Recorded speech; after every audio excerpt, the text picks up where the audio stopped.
Naaresto ang isang wanted person sa bisa ng warrant of arrest para sa kasong paglabag sa Republic Act 9262 o ang Anti-Violence Against Women and Children Act of 2004, matapos itong arestohin ng mga tauhan ng Hilongos Municipal Police Station sa Barangay Magnangoy, Hilongos, Leyte.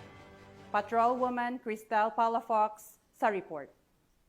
Doon ng mobilidad ang isang lalaking wanted person sa kasong paglabag sa RA 9262 matapos mahuli sa barangay Magnangoy, Hilongos, Leyte. Naaresto ang akusado bandang alas 5 ng hapon ng mga tauhan ng Hilongos Municipal Police Station sa bisa ng warrant of arrest para sa kasong paglabag sa RA 9262 o Anti-Violence Against Women and Their Children Act of 2004. Na may nirekomendang piyansa na 72,000 pesos para sa pansamantalang kalayaan. Ang akusado ay dinala sa Hilongos Municipal Police Station para sa kaukulang dokumentasyon at tamang disposisyon. Ang pambansang pulisya ay masigasig sa pagtupad ng kanilang tungkulin na panagutin ang mga lumalabag sa batas upang mapanatili ang kaayusan, kapayapaan at seguridad ng mamamayan tungo sa isang ligtas, maunlad at disiplinadong bagong Pilipinas.